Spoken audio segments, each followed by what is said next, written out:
Time now to get the latest trends in dive retailing, travel, and training with Level Up, the podcast of Scuba Diving Industry Magazine. Now, here's your host, Scuba Radio's Greg the Dive Master.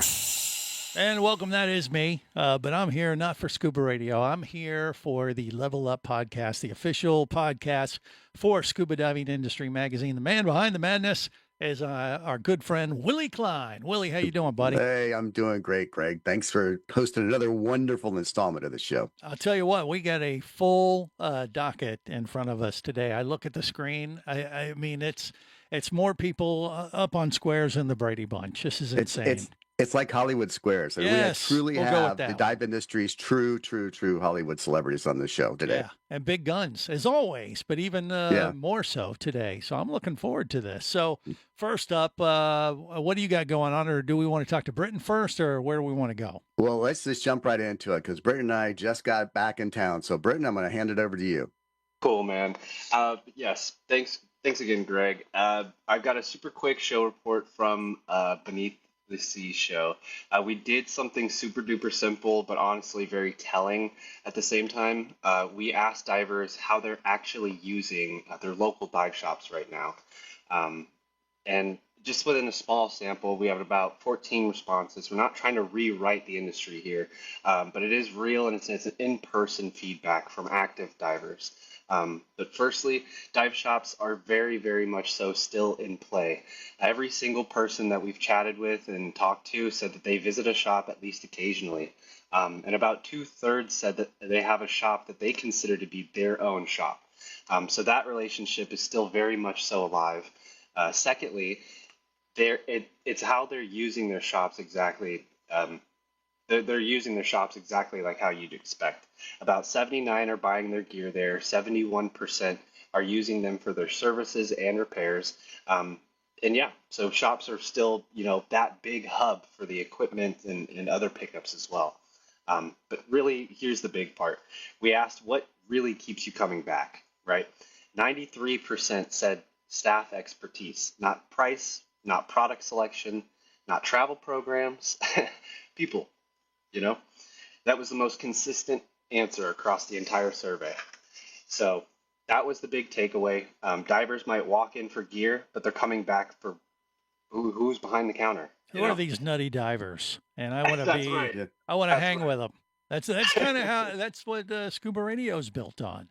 We started 29 years ago this week, as a matter of fact.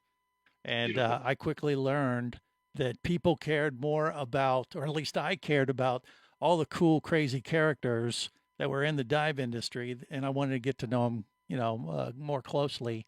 And like, what's wrong with these folks? No, it was more like I want to hang with these guys. Like Captain Slate, who feeds fish with his face, Neil Watson, the dive god, Willie Cline, danorr, all the people on the podcast today. These are truly unique characters, and fun to hang with. And that energy is still there. Yes, absolutely. But there is a clear gap. Shops are more trusted, but there's still room to build that engagement and more community engagement as well. Give people even more reasons to engage and more reasons to keep going back. But this isn't just one type of customer, right? It's a mix. But bottom line, from a small but real sample, dive shops are still relevant. They're being used, and their biggest asset isn't inventory; it's expertise. So we're gonna run this again in Long Beach, and here in a couple months, we're just gonna see how it compares. But that's all I got on the ETS show. Yeah, it's great. One more thing too. The number one thing they said they wanted more from their local shop is more community events. In other words, they want to socialize. They want to have a reason to go to the shop and a reason to socialize with them. So it was really interesting, this concept of doing these consumer interviews. We're going to continue, like you said, at the next few consumer shows. And it doesn't take a very large sample because these are really in an interview style of surveys, but research. But it's really, really good stuff. Thanks, Britton, for that nice report. Absolutely. Diving's awesome. We love it. That's why we're here. But hanging out after the dive at the tiki bar and sharing your fish tales with friends, I mean, it doesn't get much better than that. And that's what this little dive industry club scuba diving club that we belong to is all about. And Greg, we are a very small family. Yep. If you think about it, we I'm going to tee up Cathryn here. She's got something she's going to do for us to kind of start in a more serious note of our show today. But, there's very few times that someone comes along in our industry that has such a massive impact on almost every aspect of our business. And that gentleman was Wayne Brown. Mm-hmm. So, Cathryn? Hey, you guys. Well, not just working with Wayne on when I was at Dive Training Magazine and also with his Aggressor Fleet, I had the great privilege of being his writing coach, editor, and publisher of his book. And that book came out in November of 2024, and we had worked on it for a couple of years. So I've been coaching writers and publishing their books since 2011, and I always have an unboxing with a client where when they get their first author's copy in the mail, we kind of open it together, whether it's on the phone or via Zoom or something. So I knew that Wayne was getting the book delivered. I had it tracked. I knew that when it landed at his office in Georgia, and I expected I would hear from him within an hour. I figured, okay, it's landed on his desk. He's going to open it and he's going to call me. That didn't happen. A couple hours went by. I texted and said, hey, your package is in, let me know how it goes. And nothing. I got a thumbs up. I'm thinking, uh-oh, he opened it and he's not happy. There's a typo. What's the problem? And what happened was Wayne waited until the end of the day until he got home so that he could open it with Dana, his wife, because she was in every page and in every story. And that was really, to me, so telling that this is a man who had his priorities straight. He was a fantastic businessman, but his devotion to his relationship with his wife and his children, who, by the way, both of his children and their spouses work in the family business at Aggressor in key roles, because that's how they did it as a family. They were those people who got matching pajamas at Christmas. And he was that grandpa or papa. He was papa who was at all the Little League games. And he wanted Dana to unbox that book with him because she was the root of the story. And that, to me, he sent me a video of it that Dana shot. And he said, I wasn't going to leave you out of this moment, but this moment belonged to my honey. And I will never delete that video from my phone because it's one of my most treasured videos of a client in a book publishing capacity or a friend. But bottom line on Wayne Brown is he loved who he loved. He didn't necessarily like everybody, and he didn't expect everybody to like him because that's the way the world goes, and particularly in the business world. He was fair, and he was kind, and he was respectful to everyone. And he didn't work hard at playing nice just to get liked. He worked hard at being honest and having integrity in every business deal and in his personal life.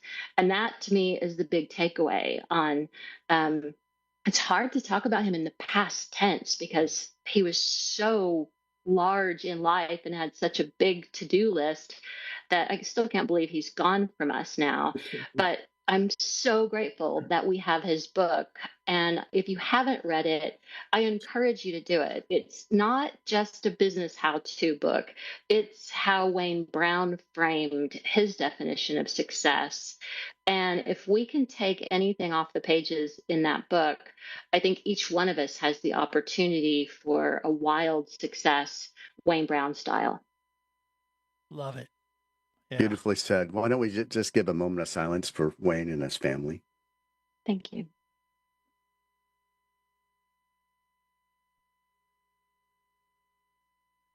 Thank you, Cathryn. That was really well done. Speaking of Wayne, we happen to have this month the cover shot by none other than the famous Stephen Frink, and I so wish it was a better occasion to celebrate your beautiful photo than what it is. But 11th hour, we're almost on press. Literally, the files are about to go out, and Cole sent us a photo that he had of Wayne, and I go, oh my gosh, he says Stephen Frink shot it. I think we can get the original version. And sure enough, Stephen moved mountains within minutes and sent the file, made it to the press, and that's the photo. So thank you, Stephen. Maybe you'd like to share a little bit about that day with Wayne. Yeah. Actually, it was a pretty neat event. It went back to the 90th birthday of Stan Waterman. So Stan had been a really dear friend of Aggressor Fleet over all these years. And when he started to age out of scuba diving, he decided he wanted to keep at it till he was 90. They decided that they wanted to have an event for his last dive when he was going to hang up his fins. So Wayne Hassan and Wayne Brown, devoted the Cayman Aggressor 4 and invited some of their friends along. Gratefully, I was very pleased to be invited. Martha Gilkis, who dived frequently with Stan, was on board. Wayne had his brother on board, and Wayne Hassan, of course. And they were kind of making sure that Stan did fine in the water. And so there was like this entourage of of people like moving Stan around from photo op to photo op. It was the weirdest thing to see, but it was heartwarming, because he didn't see well by then, and he wasn't going to get up the ladder easily. He's 90 years old, right? But man, he was composing those images, and these guys made it happen. So that was like the marquee event for the week, but the subtext was a bunch of guys having fun together. And so this this photo is Wayne and I as dive buddies on the wreck of the Tibbets in Cayman Brac. So you can see by the camera gear that he's using, this is like 2011. So he was a very skilled underwater photographer, and he grew better and better and better. So later in life, he wouldn't be using such rudimentary gear. He had high quality housings and dual strobes, but this was like starting out. This was the kind of cameras that they had for rent on the Aggressor boats at that time. And he always had, of course, relationships with various manufacturers. I think maybe it was CNC at the time. And anyway, the point of the story was he graciously agreed to model for me, take a moment off getting his own pictures to model for me. And there we go. Just happened to be a vertical, and it just happened to be what you needed, dude. There you go. It was Absolutely. Great. Thanks again, Steve. That was really interesting. I didn't know the story behind that. It's fascinating to hear. Mm-hmm. Well, thanks again. So, Greg, we're going to go all the way from the Azores to Florida to around the globe to Fiji. There we go. Is it time to talk Survivor or something else? It is time to talk Survivor almost. At least 20 minutes down the beach from Survivor. Yes. Yeah, the 50th season is airing right now. Yeah. I've never missed an episode of Survivor. And every time I see, an ad for Fiji Airways, I'm like, oh, I got to go back. I do not want to eat bugs, but I'm going to go back to that beautiful island someday. So who do we have here from Fiji today? A couple people, is that right?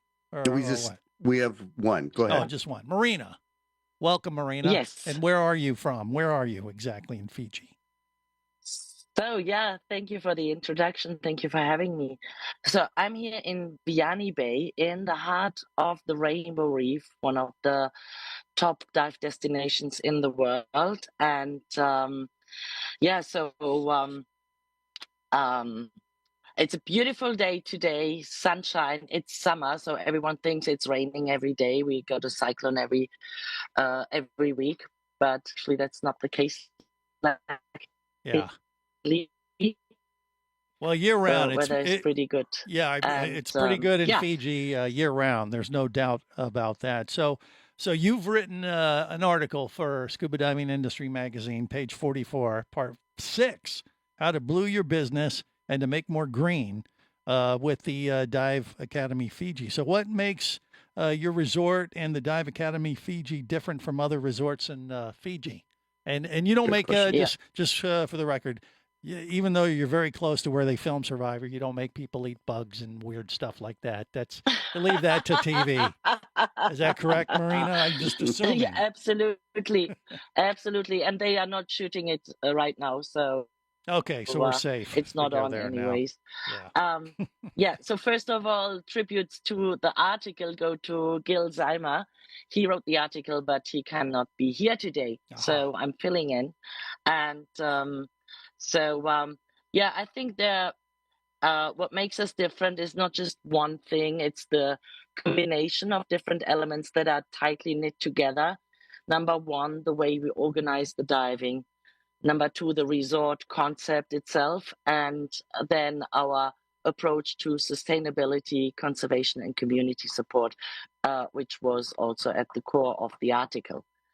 So we are on the Rainbow Reef, and the unique topography of the Somo Strait defines the selection of the dive site. So when to go where. You cannot just go anytime, anywhere on any of those 30 dive sites, but you have to choose according to the currents, the winds, the moon impacts this, etc. So being so close for us means first of all, it means we can do one tank dives. So we zoom out 10 minutes to the dive site, come back in for our surface break with cake and fruit and everything, can charge your batteries again, check your camera.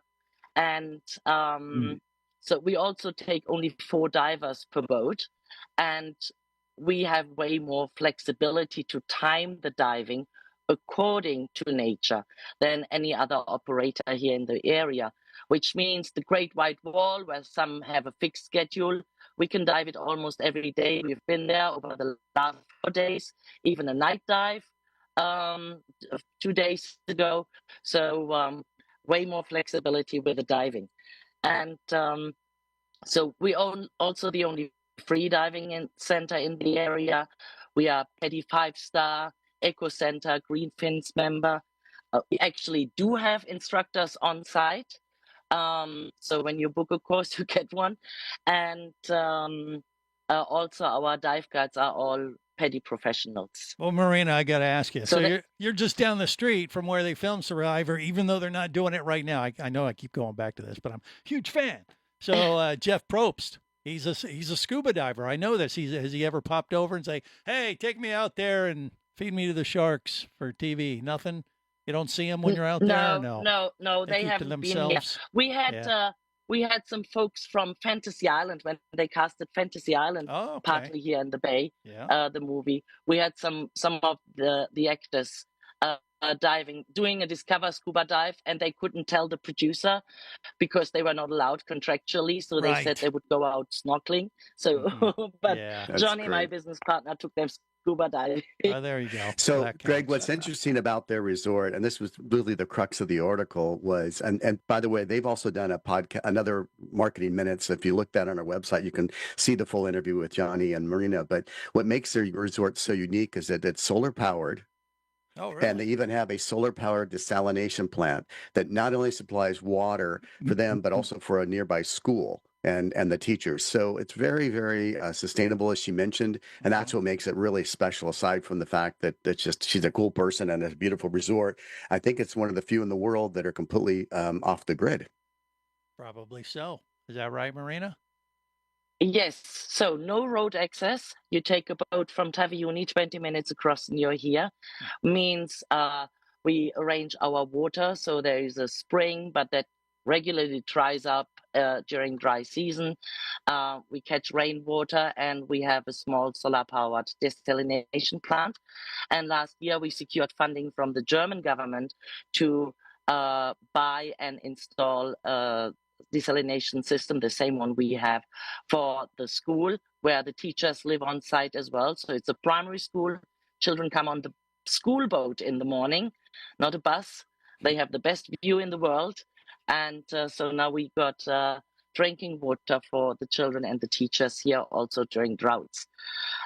We also have our own coral and giant clam nursery right here in the bay with the full support of the community, who make the reef a tambu, so a no-take zone.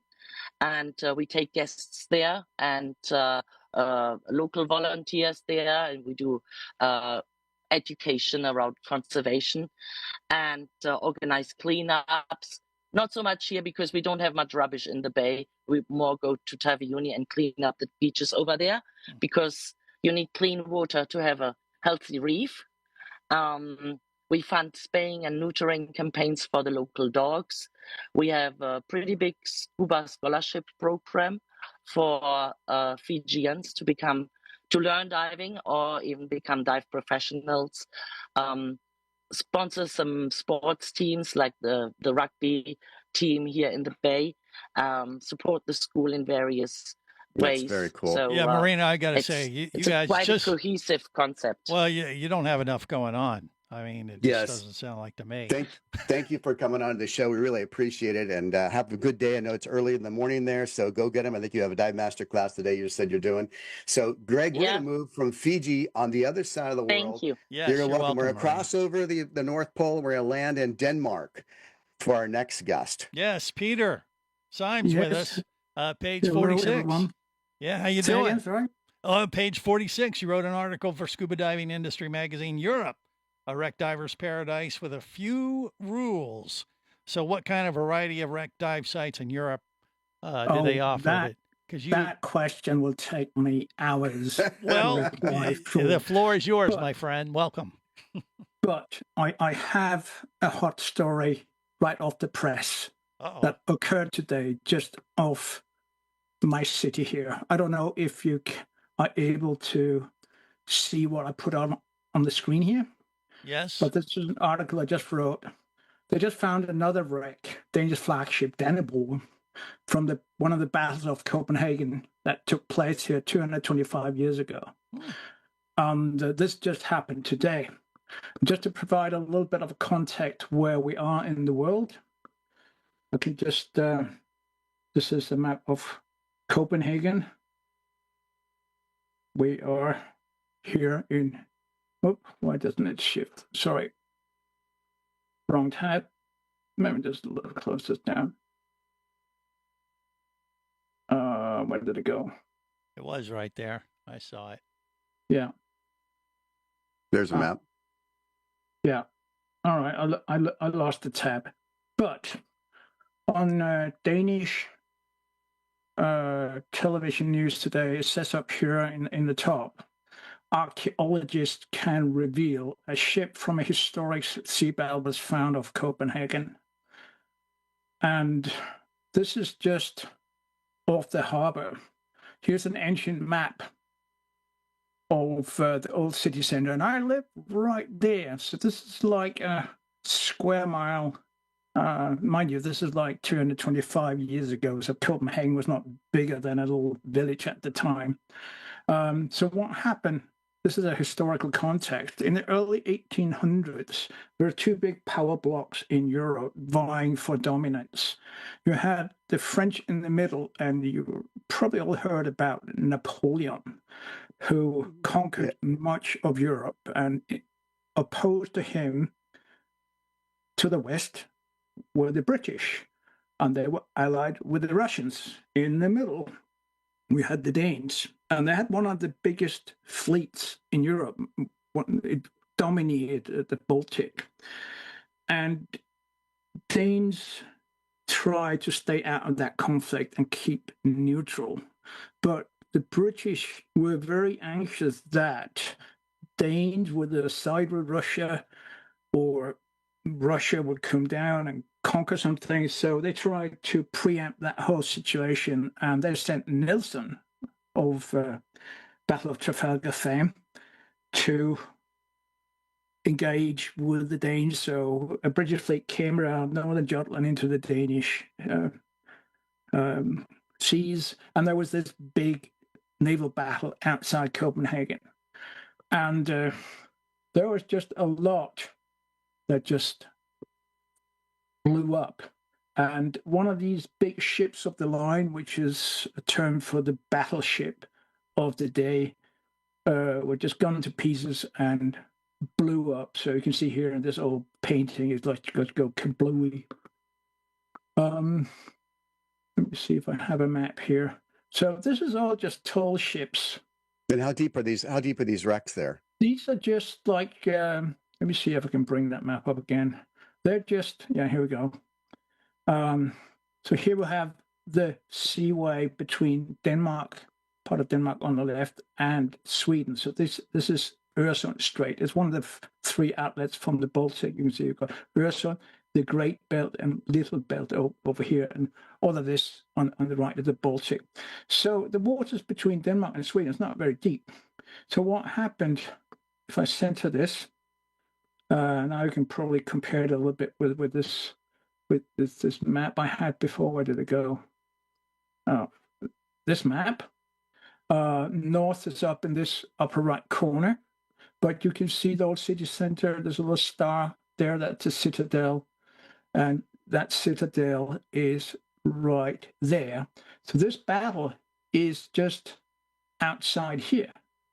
And courtesy that my dive club is there, so we can swim out to that. That's very cool. It's about 12, 15 meters of water. So it is quite shallow, and you can just find, let me see if I can find what are you going to see? Is there any wood left, or is the visibility decent? Stones, or what? So here's a photogrammetry made of. It's just very preliminary. A lot of the wood is degraded, but some of it has just sunk under some sediment. I could show you another example. They found the biggest cog known just last month. It's like 30 meters long, and the cog was a type of ship they used in the Middle Ages, the 1500s, to transport a lot of goods. But here's some of the artifacts that they just retrieved. Here's like a jawbone for a Fortimat sailor, Cardiff. Yeah, what's the water temperature there, Peter? Right now, it's probably like 5, 6, 7 centigrade. So what's that, 85, 90 Fahrenheit, nice and warm and comfy, right? Yeah. I'm kidding, of course. Yeah. That's probably about 50, I'm guessing 55. Well, Peter, thank you so much for the walk down this incredibly historic lane there on your shipwrecks, right, Greg? Yeah. That's pretty amazing. That's very cool. Yeah, thanks so much. What do you got what there? I have here is a flint tool. That's another thing you can find here. This is a tool, it's a scraper that's been used by somebody in the Stone Age to scrape the inside of a hide. This is between 9,000 and 13,000 years old. Sheesh. Here's a piece of treasure from the Mediterranean. I was so fortunate that I witnessed them taking this out of the Sea of Elba. And as a souvenir, we got a little piece of the treasure. This is silver. That's amazing. So it's pretty corroded. I just have to rinse it off. Man, you and Mel Fisher.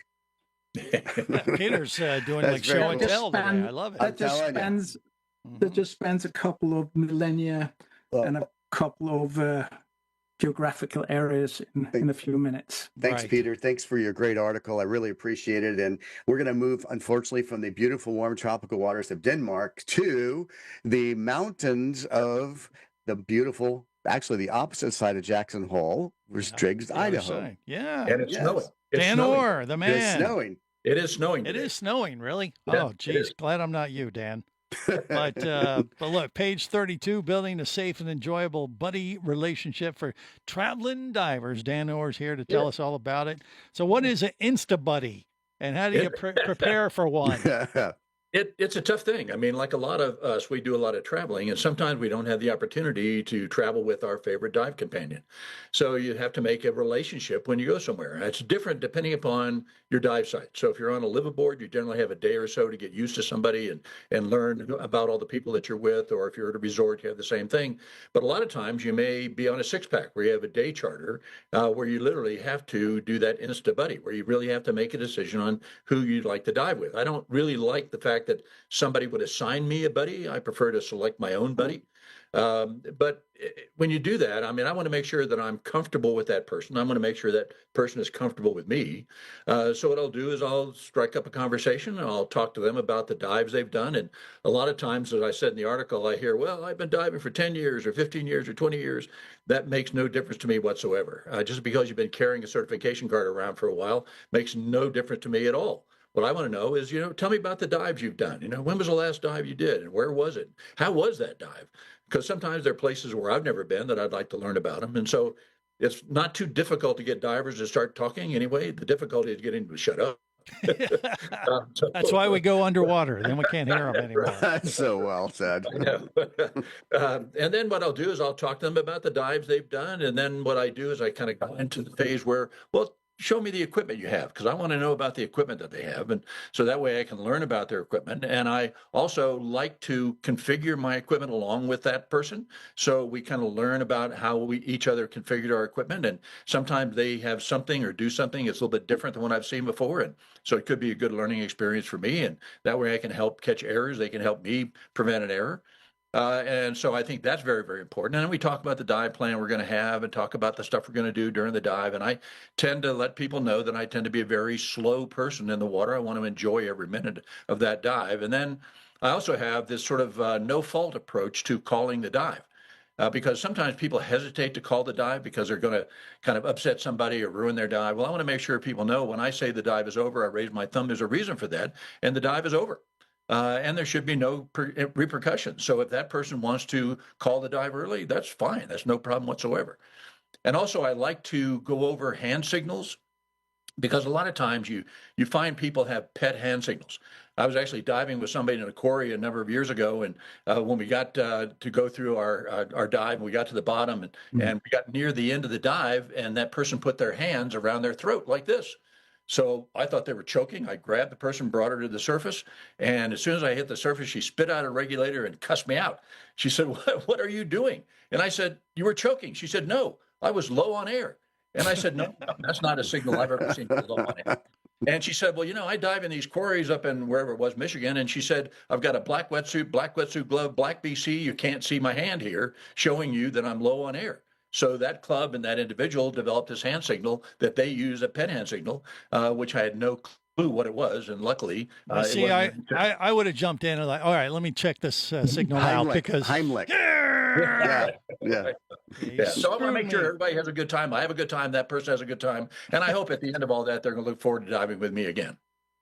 And Dan's article at the very end of it is a bunch of applications if you're a resort or a liveaboard or a tropical operator in terms of considerations for assigning buddies, because that's how most of it happens. So a great article, Dan, by the way. Very relevant. Yes. I'm afraid I'm going to have to go. I've got another call I've got to do here shortly. Well, thanks, Dan. Thanks for joining us. See you all. He's got a dive buddy he has to choke We're out, going from the snow of the beautiful mountains of the backside of Jackson Hole to the sunny California. Yes, Gretchen is with us now. Miss Scuba Fit. She's the lady. How you doing, Gretchen? Page 31. We've talked about fitness insights, and this is part 3. It's in the latest issue of Scuba Diving Industry Magazine. But this time you actually go through a case study for a dive operation in Tennessee. Is that what it is, or what? Yes. One of my Scuba Fit instructors, I call him Mai because I'm affectionately protective and caring, like kind of for like a mother, like they're my children.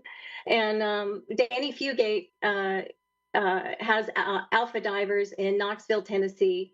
And he was very generous with answering quite a number of questions for us. He answered, we've got the first few in the digital publication. And then if you click to the online publication, you can read the entire interview. I wanted to share a story. I'm always a storyteller that kind of ties into Danny's philosophy a little bit. He was going to be here with us today, but he lost a family member. And so our heartfelt condolences go out to Danny and his family. And hopefully we'll be able to catch up with him soon. But I wanted to, you often ask me about how fitness can create a profit for a dive center. And the same question was posed for this month. But I want to say that there's a number of different ways to do that. So it's great to keep addressing that question. And, the most direct way is to simply teach the Scuba Fit distinctive specialty. As a highly successful fitness instructor, just like dive instructors, you need to know what your time, knowledge, and ability is worth, set your fees, and get paid. And you might be surprised at how many instructors are uncomfortable asking for payment. So I built recommended fees into the course for both the teaching and the marketing modules. So the best way to make a very direct profit from fitness for diving is to simply teach the Scuba Fit specialty. And then last month, I briefly mentioned an employee turnover, and I wanted to revisit that for sort of a larger perspective. And, a fitness client of mine owned several successful automobile dealerships, and they sold thousands of vehicles a month at several locations. They won brand awards year after year. And after meeting me in my fitness center, she hired me to change her culture using fitness. And so my tools for doing that were an employee website, a corporate wellness program, which gives businesses discounts on workers' comp, health insurance, and other things, and creating a company newsletter. So after I did some evaluations for her, I discovered that her company was struggling with a 25% employee turnover every quarter at a cost of approximately $35,000 per employee. She had 400 employees. So you can kind of do the math and imagine how that negatively impacted her business. And interestingly enough, often incredibly successful companies, they just have a lot more money to waste, and it happens. As to kind of compare that to the dive industry, well, first, let me mention that I noticed that the turnover was mostly in her entry-level employees, her lot attendants, her, car washers, and some of it was due to burnout, and some of it was due to just leadership and other things. So the scant amount of information that I've been able to find that correlates into the dive industry regarding turnover for dive instructors, interestingly, takes place in the first couple of years, and is typically due to burnout, leadership, and other things. Only a small number actually reported that it was due to health problems, but the largest number of those folks had body mass index ratings in the obesity range, and the greatest percentage of them were smokers. And so that's the information I found relating to fitness and diving. So one of the overarching things that I discovered while I was working to change the culture at the automobile dealerships was that human resources, sales, service, and to some extent the mid-level management folks, they all focused on like being better than their competitors. Well, to kind of put it frankly, their competitors were not very good. In fact, they were crappy. And so what the fitness philosophy brought to that business was a paradigm shift from just trying to be better than somebody else to being the best that you can be. And Danny Fugate of Alpha Divers is like a really great example of that. He shared an interview with us about his fitness philosophy and how it makes an overarching positive difference for his business. But I also know his personal story. And one of the things he will tell you early on when he gets an opportunity is that he wanted to be a better diver. He wanted to be a better diver. And so he changed his lifestyle habits. He adopted the Scuba Fit program. He became a diver and then a dive master and then an instructor. And now he has a highly successful dive center in Knoxville, Tennessee, which and is Greg, pretty much landlocked. and Gretchen likely said, if you want to go to the digital hub for the magazine on Scuba Diving Industry, you could read the full interview with Danny. Thank you, Gretchen. That was a great article, great application. I look forward to seeing more of that. And now we're going to go from the sunny shores of California to the very, very, very tropical and warm waters of the British Virgin Islands. Jeff McNutt with is our with own us. Jeff. Hey, Jeff, how you doing? So page 20, part 2, creating an employee handbook for dive centers.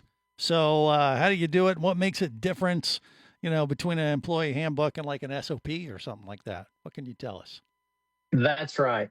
Carrying on from the SOP into the employee handbook. First of all, I just want to say, thank you, Cathryn, for what you said about WB. He's a huge part of my experience in the dive industry. For those of you that don't know, I did spend 4.5 years working side by side with Wayne. And a lot of the stuff that is in these articles is from being, working side by side and trying to develop these SOPs and handbooks, because it has to work around the world. It has to work in all environments, in all locations, for individuals of all cultures. So it really opened my eyes. I grew up diving in a mud hole in East Texas. And then because of him, I got to travel the world and dive in some amazing locations and work with some amazing professionals. So that's, kind of my role in trying to promote this into the industry. And again, banning the term dive bum and focusing on dive pros is kind of my life goal for the scuba industry. But going back to what you said, Greg, an SOP is, it's really about the tasks that need to be done and how they need to be done every single time. When you're tired, especially when it's a late day and the compressor quits and you don't know why, that's what you go into the SOP for. But the employee handbook, that's near and dear to my heart, because that's why you do all of those things. That's the culture of your dive center, your resort, your university program. Why do we do all of those things? Why are we there late at night filling tanks? Why are we driving the boat with our mask on because it's raining so hard? So that's kind of the focus on that. It's on the people. It explains why we do these things and the benefits. It creates that safety culture in your space that you try to get out. I can't stand out there and preach every day from the pulpit on the boat, but this handbook that should be shared with everybody in your organization allows me to keep preaching. So, Jeff, let me ask you a question. Thank you, by the way. This series, I love it. It's fantastic. It's business gold. Read the one from last month and this month together. They're fantastic. What's your favorite story about Wayne? Oh, man. I got a lot. He was, we were kindred spirits, really. I met him on an aggressor boat. Showed up, didn't know he was going to be on it. It was a Wayne and Wayne trip. I showed up, met them both, spent the week diving with them. And then for almost 12 years, every year at a trade show, I'd say, "Hey, Mr. Brown, how you doing? Remember me?" Just keeping my name out there. And then when they were looking for someone to do the role I was hired for, he called me. So it's kind of like what Greg said earlier, we are a bunch of characters for sure. And, sometimes we want to be included in that and sometimes we don't. But that was definitely a group I didn't mind being included with. So I got to come on, moved to Georgia from South Florida, and worked with him. And we got to go down to the BVI when he was looking at doing the BVI aggressor. So we flew down together. So I got to spend, a few days with him, grabbed one of my boats, and we just did old school diving. We pulled up on a site and we just jumped off the back of the boat, two dudes with cameras, and we just went and swam and we went diving. We weren't looking after anybody. We didn't have anybody to be responsible for. It's kind of one of those SOBs, same ocean buddy dives. Yep. But, and then we'd pull up someplace and I'd say, "You know what? I've never done this spot, but I've always wanted to." Okay. And we'd just jump off the back of the boat, live dive, jump in. It could be great. It could be crap, and so these spots nobody's ever even jumped in on, but I got to have that experience with him. So that one cool. I'll definitely remember. Mm-hmm. Well, thank you, Jeff. Great article and great comments. And Wayne definitely will be missed. So we're going to go a little bit north of the British Virgin Islands and hop over up to south to Florida to our next speaker.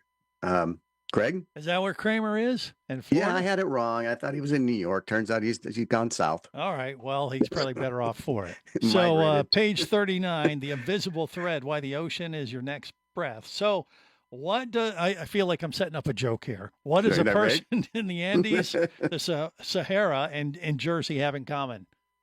What do you think? Greg? Yes.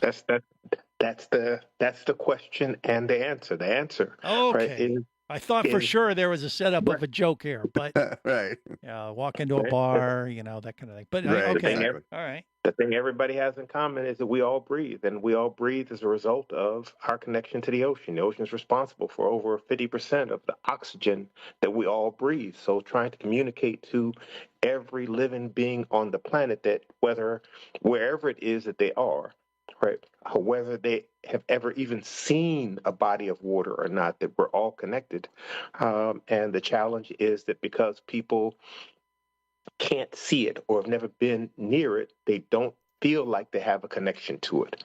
So the article is around trying to explain to people that we all have a connection to the ocean, and we all have a responsibility to take care of the ocean. We have to do better as human beings with our relationship with the ocean, because we've been doing such a horrible job. No ocean, no life. No ocean, no life. Yeah, right. I gotcha. In substance, that is it. So trying to find ways to communicate to people that we are all connected. We're connected by the ocean. The ocean provides us with the oxygen in the air that we breathe. It protects our coastlines. It provides us with the food that we eat. So poisoning the ocean by dumping into it or acting irresponsibly is counterproductive. It's like feeding yourself poison. Right? Why would you poison yourself? But that's what we're doing when we poison the ocean. And the last time we did a podcast, Alex Brilsky was on, and he was mentioning what is kind of at the core of this article, which is CO2 production. Right? It is at the core of what part of the challenge that the ocean is facing. Right, that we're producing far too much CO2, 3.6 million pounds that we're pumping into the atmosphere every second of every day is not a sustainable thing for us to be doing. Right, so we're trying to find a way to, one, reduce the amount of CO2 that we're pumping into the atmosphere, because we're at a tipping point, as well as addressing how all of that CO2 that we're pumping in and the ocean is absorbing, right? How to correct for the damage that we're doing. So the CARES program has created a blue economy. Our focus is in our backyard in the Caribbean. So trying to find ways to teach people locally to become ocean stewards in the Caribbean waters, creating dive professionals, right, to help to restore the coral reefs in the Caribbean. Right, providing them with career paths to do the work, so that it's not just a magnanimous gesture, but we're doing it because it makes sense for us to continue to survive. Right, the travel and tourism industry, as you know, is a multi-billion-dollar industry. The pharmaceutical industry, multi-billion-dollar industry, right? And both of them feed off of a healthy coral reef. So having the ability to communicate with people so that everyone understands that we need it to survive, and you can make money off of it being healthy, and divers being the vehicle, because the divers just want to dive, but they want to dive someplace beautiful. They're willing to come in and help to restore the reefs and remove the plastics and work on the coral nurseries to outplant the corals and find ways of addressing the overproduction of CO2. We as a dive community, that's what we do. Yeah. Yeah, it's great article. Thank you, Kramer. Really well said, and I look forward to your continued series in this regard. So we're going to go from Florida back here to Dallas, and our next guest. Yes, David and Craig? Lily are with us again. They and sure now are. they're going to be talking about one of my favorite islands. Matter of fact, I hope to get back there before the end of this year, but it's St. Lucia. So page 42 on Scuba Diving Industry Magazine, a group dive guide to St. Lucia, the Helen of the West Indies. I have no idea what that means. So I'm anxious to find out. Lily, you going to take this one, or what do you think? David's going to start. He's going to, of course, he knows Helen better than you, I assume. Familiar, yes. Okay. Right, in Greek mythology, Helen was considered one of the most beautiful women in the world, and the daughter of the god Zeus. So she had to be pretty good looking. All right. And she was desired by everyone that looked upon her, and that caused a lot of problems. She was, of course, first queen of Sparta, but then stolen away by Paris of Troy, causing a big war of possession. Because the island of St. Lucia is also considered to be one of the most beautiful in the Caribbean, it was fought over just as much for its possession. So the tropical island became referred to as the Helen of the West Indies. Okay. Yes. So for its lush rainforests, its striking volcanic mountains, like the Great Tetons, and the abundant sandy beaches, it made St. Lucia a joy to behold in the eye, just like Helen of Troy. But it has two other features that really make it stand out. One of them is location. It's located in the It's located strategically in the West Indies for shipping along the trade routes. And the second is its fertility. It has fertile soil for rich plantations and farms. Now, the fabled Helen exchanged hands only twice, but St. Lucia changed hands 14 times between the French and the British before Britain won out of defeating Napoleon and French and ceding the island of Great Britain. Both countries lusted for the island. Yeah, even the Carib tribe that dominated the earlier Arawak Indian tribes, they were able to drive off the Dutch and British in their early attempts at colonizing the island because they wanted it. But then the French West India Company got smart and used commerce and offered treasures to buy the land from the Caribs, so they allowed them to have colonies start there. But that wasn't good news for England, so they sent an army of about 1,000 people, soldiers, down to take the island away from the French. And that was beginning of the back and forth, similar to the war for the possession of Helen in Greece. But like Helen, St. Lucia also has a rough side and a soft side. So the rough side is the island's eastern coast along the Atlantic Ocean, while the soft side is along the western shores of the gentler Caribbean Sea. On the protected western side, just south of Soufriere up to Rodney Bay, is where most of the dive sites are located, where the water temperature is a comfortable 80 to 85 degrees or 26 to 29 degrees Celsius.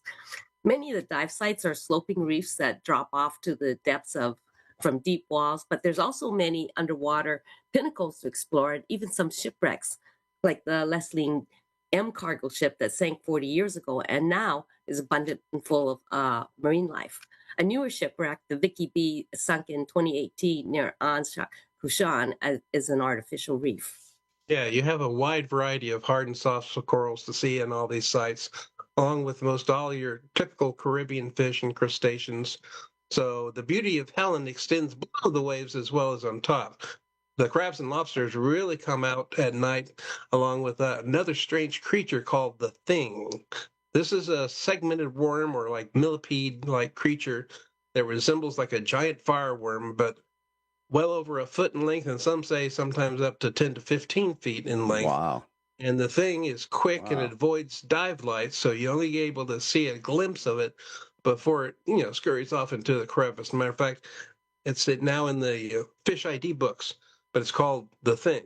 Wait. How long is this thing? How long can it be? Some people will say that they've seen it, but of course, a lot of people like divers exaggerate. Get out of here. Quite a bit. Okay. Yeah, but 25%. you're saying that they've seen these things how long again? I want to hear this. Over a minimum over a foot, like 18 to 24 inches, but some say possibly up to 7 to 15 feet.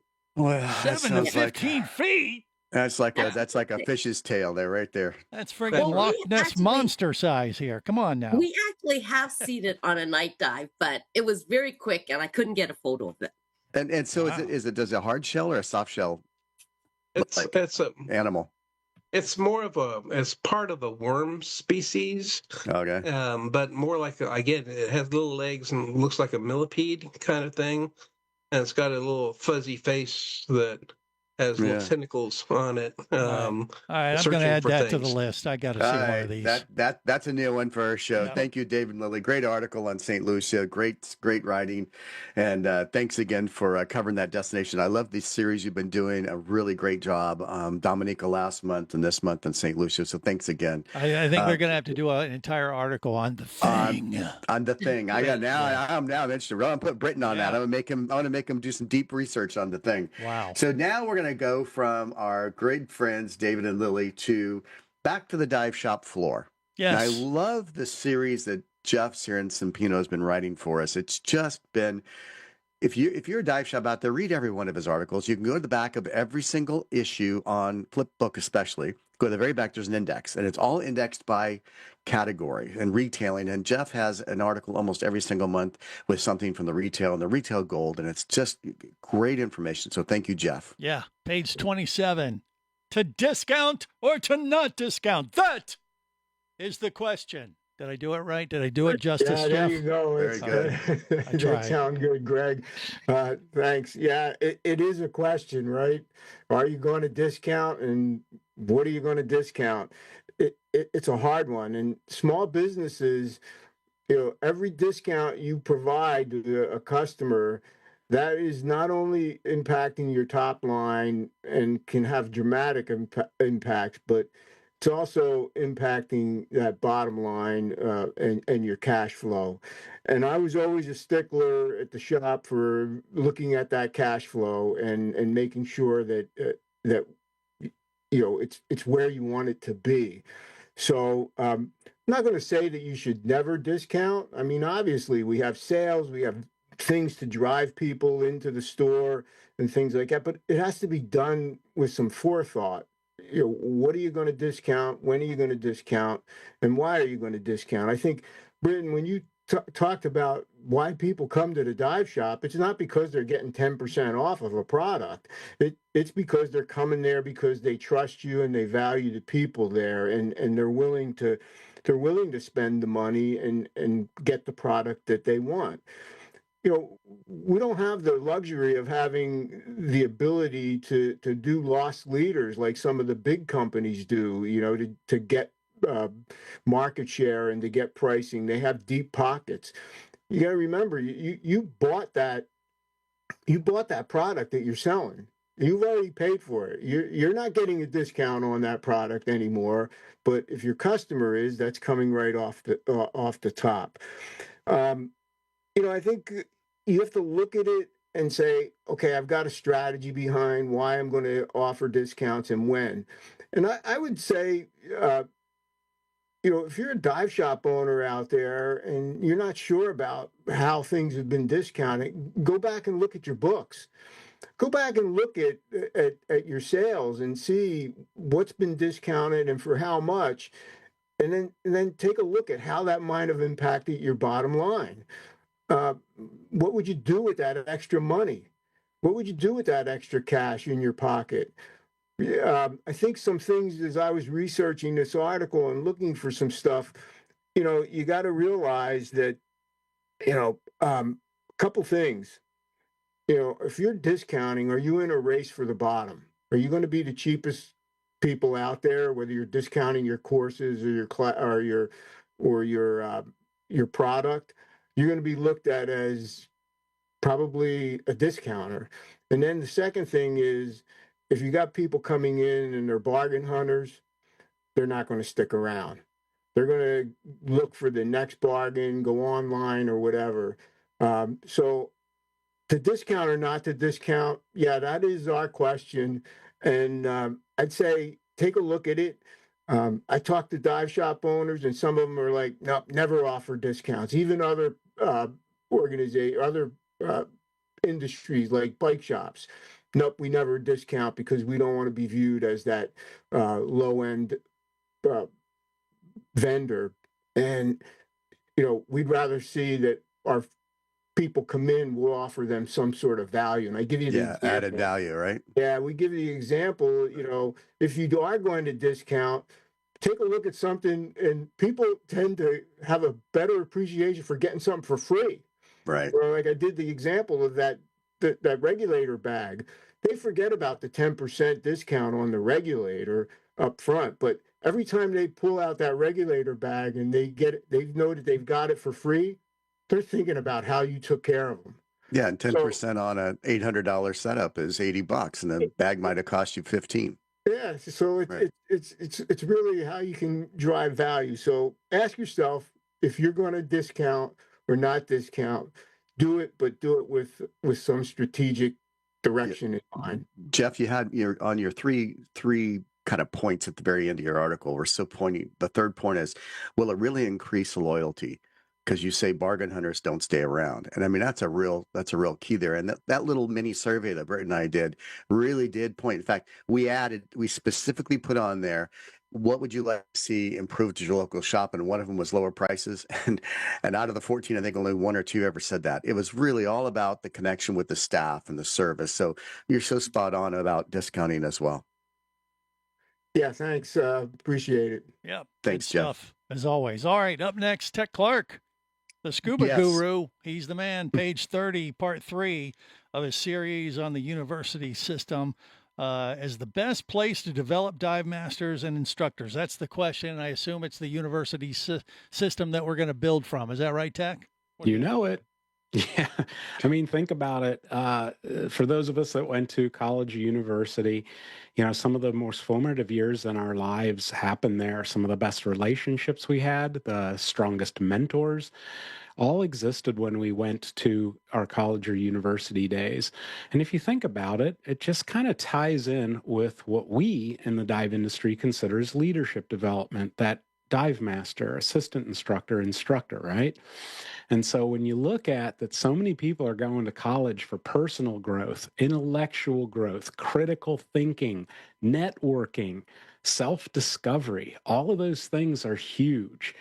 And that is such a big part of what the college experience is. So that's why in the article, I really laid out some areas to take a look at that really, as us dive professionals, why I think that developing pros and developing leaders best comes from the university environment and college environment and that age group. So the advantages, you broke them down into 4 categories. Is that right? Article? Exactly. Yeah. So the 4 categories, basically, first of all, look at the college income side of the house. If you are training up dive masters and instructors and assistant instructors, and they're in college, now they have some viable income as they help your classes, whether it's on the campus or whether it's at your dive center, right? They can help lead trips. Maybe they become the president of the scuba club, but now because they're a dive professional, they're getting some income from that. And that's a really cool thing. So a little college income never hurts anyone. Beer money. I know none of us drank in the day, but anyway, yes, beer money. And then, supplemental professional income. So this is like, you're going to get your real job, right? But what about if you did something on the side? What about if you did some summer work? What about if you did seasonal work, right? We see that within our industry. And for me, oh my gosh, this is like the emotional side. I went to my mom and I said, Mom, can I borrow money to become a scuba instructor? And this was in college. And she said, well, it's always something you could fall back on. That was 38 years ago. And look what I'm doing today.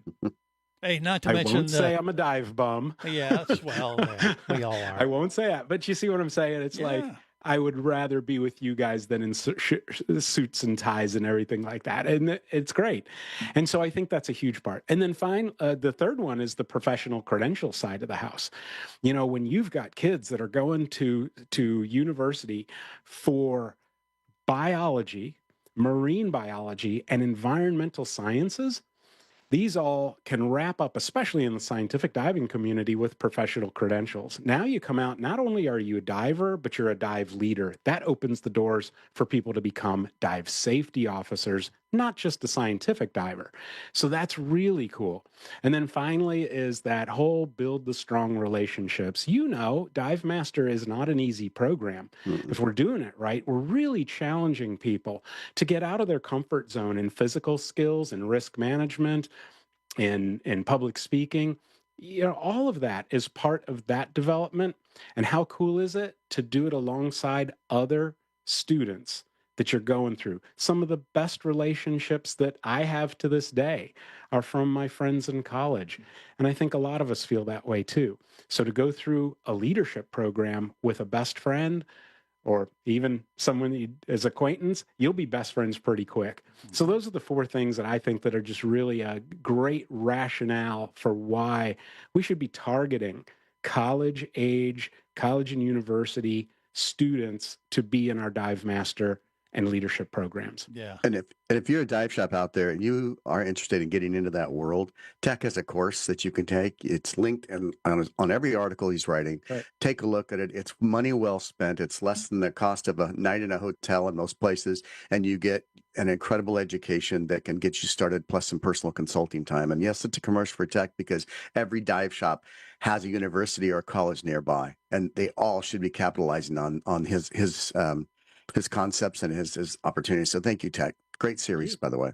Yes. Thanks yes, so much. Indeed. Always. So we're going from beautiful sunny Florida back to my hometown of Southern California. Stephen, where are you at actually? Are you in Orange County, LA County? Are you in North? I'm in LA proper, right next to the Natural History Museum. No kidding. Wow. Well, that's awesome. So Steve was referred to us. I think you came from Marty Snyderman, right? Marty, yeah. Yeah, and you and your wife Carmen are great photographers. She's, I think, a cinematographer also. But some of the most alluring and beautiful and captivating photos we've ever published of the Southern California environment. The kelp forest there, Garibaldi's is beautiful. Natural History Museum, the tar pits. No. Yeah, absolutely. We've done some work there. Really? Okay. Well, yeah. By trade, my wife and I are underwater archaeologists. So a lot of the stuff that that's been talked about on this show today is very relevant, and I was very excited to hear about it. So cool. Well, on page 47 of Scuba Diving Industry Magazine, shooting vertical worlds, capturing height, depth, and scale. So I have no idea what this means or these principles in photography mean. Are we talking about shooting for Instagram or what, Stephen? What can you tell us? Not necessarily shooting for Instagram. I'm less of like create content and more show the beauty of the ocean. And these vertical worlds is referring to worlds that have long vertical subjects where you need to capture it in a vast way. So kelp forest, for example, kelp grows from the ground all the way to the surface. I do a lot of work in polar environments, so icebergs are huge. You often hear people talk about the surface of the iceberg. What you see on top is not at all what you see on the bottom at all. Like, it's much more vast underwater, and that's very true. And so shooting these vertical environments it's challenging in a lot of different ways. And so the three principles I would say that you got to take away from this for people that are trying to teach underwater photography in these types of challenging environments are buoyancy discipline, light management, and intentional composition. And I'll kind of break down a little bit in each one. So buoyancy discipline here, I can't stress this one enough. So beyond just like taking a course of maybe you take the peak performance buoyancy, if you want to go a little more intense, the GUI fundamentals class is very intense on this. But you really want to get your gear sorted. You want your gear to fit you, kind of snug, not uncomfortable.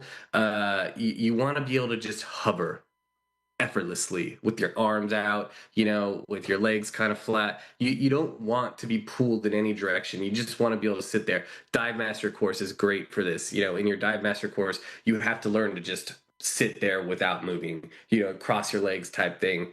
No movement. And so when you can get that level of buoyancy down, it drastically improves your ability to even, size up what you're looking at and then go in and intentionally take a photo that you want to represent something that's in your mind, a project, a story, something like that. And so buoyancy is key. You've got to have that so that you have full control under the environment. To be able to represent what you're trying to do. And then next is light management. So vertical scenes like kelp forest or ice, when you're trying to shoot something very wide, there is light coming in from all different directions, and then at the bottom it's dark. And so you have this challenge of, okay, so I've got a bunch of light up here and I've got like kind of dark down here. How do I do this? So part of this is like a technical component where you gotta really understand what your camera can do. And so for people that are teaching students with all kinds of different cameras, like we've had people where, you go from a TG7 up to like a red, and so drastically different cameras.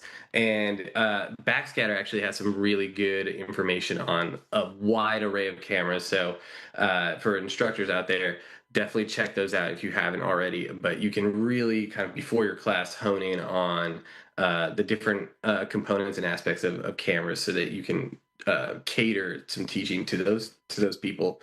But you basically, you want to have that technical component where you understand, okay, my camera can do this, and then here's the ambient light, here's the darkness, so I'm going to like kind of adjust my settings here a little bit, but then I'm going to adjust my composition.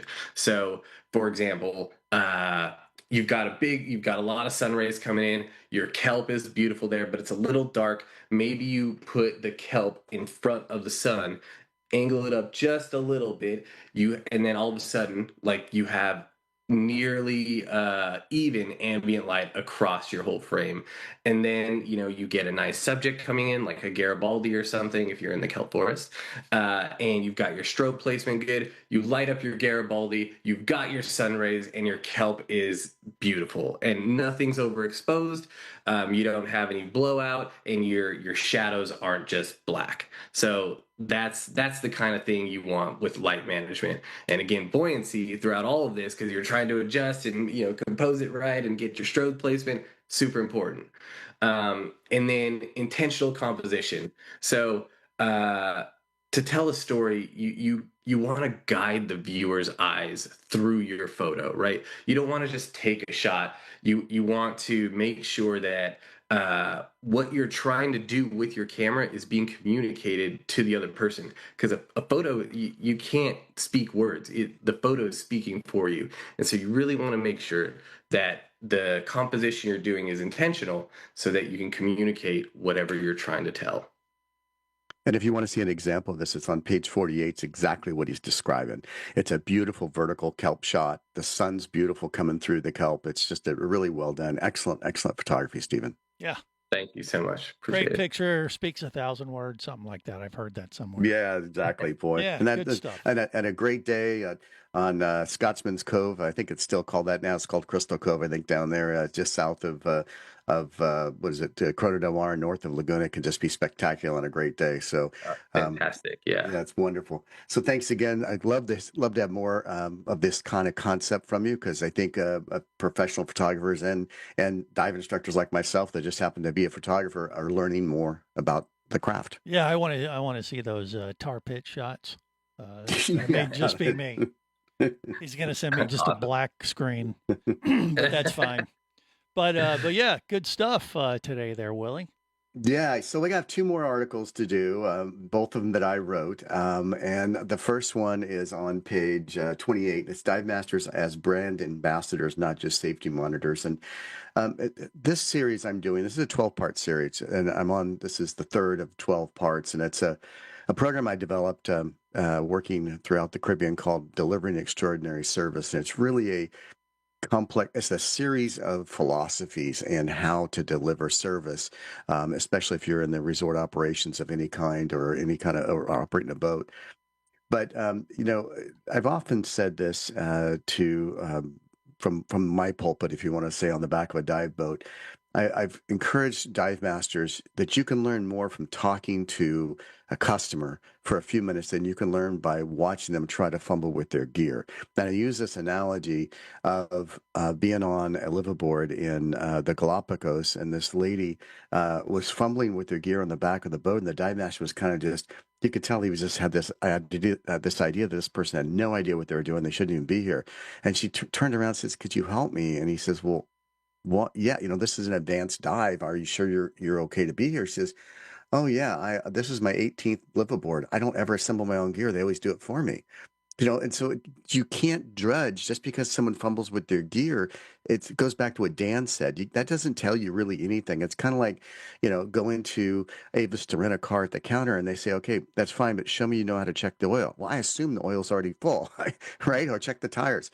So the dive master's role really becomes an important part of that successful day experience for and a day boat, especially early or any dive operation. So read the article on page 28. It does go into a lot more detail about the role of dive master and how incredibly important they become in the clarity of that day.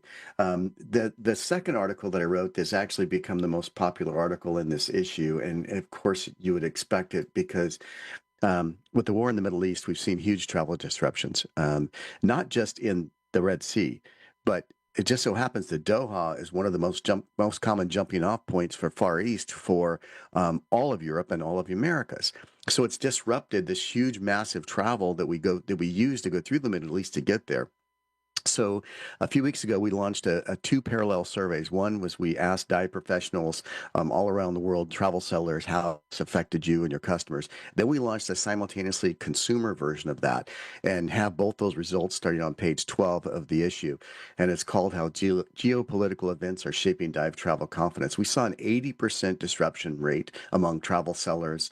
Half reported they've seen cancellations and postpones of travel bookings. I wouldn't be surprised with basically it's just proving what you would assume would happen when you have a disruption in the Middle East for traveling. We had an interesting collection of open-ended questions because we asked specifically, well, what have you done to compensate for it? And they're incredible. And all those results, by the way, are on the website. It's linked into that article. You can read every single one of them. But one of the things that's emerging from the surveys is that travel insurance is becoming a necessity. So a lot of dive operators are requiring it, even for people to go on a trip. They won't let them book if they can't prove that they have travel and cancellation insurance because of some of these issues. Another thing, too, is we asked what was the forecast like for the rest of this year? Because when we started out this year with a bang, we had a 25% increase in certifications in fourth quarter 2025. That usually results in a pipeline of new people coming in, which means that first and second quarter should have seen an influx in travel and an influx in equipment sales. That's just the natural flow of our industry. Completely disrupted. 100%. First, it was the issue down in South America and Venezuela, then the gang activity in Mexico, which upset everything from Cozumel to Cancun to all over. And then now you have this interruption in the Middle East. So we've tried to document as best we can just so the industry kind of wrap their heads around what's going on. We're showing that between 34% expect a significant decline in the rest of travel this year. 38% expect a moderate decline. So if you combine those two together, you're talking almost 70% of our travel sellers are feeling that. So it's really going to be an issue this year. And Margot wrote a beautiful article this month, and she couldn't be here, but about how that she has ideas for dive shops of what they can do this summer if they can't travel with their customers. So, and getting involved with local programs and things like that. So that's about it. Take a look at the survey results. There's a QR code and a link that'll take you to the actual raw data for 100% of it. We're going to keep this as an ongoing survey for at least a month or two more, both on the consumer and the professional side. Yes. Well, obviously it's changing day to day. Yeah. So it's one of those things we got to deal with. All we can hope for is it'll stabilize after or sooner as opposed to later.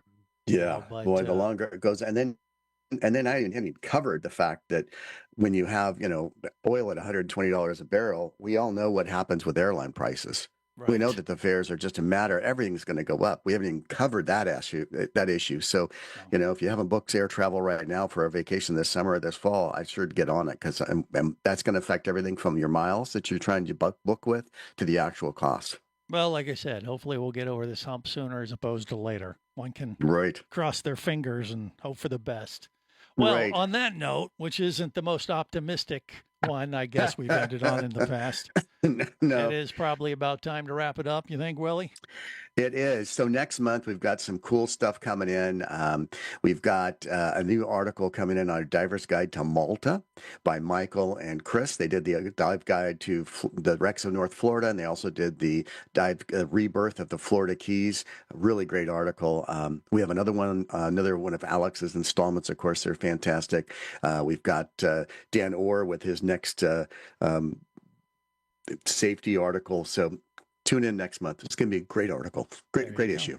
All right. Well, and in the meantime, check out Scuba Radio this Saturday. We launch into our 29th year of doing Hey, this congratulations. 29 years. That's amazing, Greg. Hey, Britton, do you have anything you need to close with? You say? Oh, yeah. Britton, what do you say? Go connect with your local dive shop. There you go. Oh, wow. Well See, that's said. optimistic. There you go. That's a good note. All right. So, till next time, we'll just leave it with this. Remember, it's always better. Where, Willie? Down where it's wetter. This has been Level Up, the podcast of Scuba Diving Industry Magazine. Produced by Scuba Radio and the Cline Group. For more info, go to scubadivingindustry.com.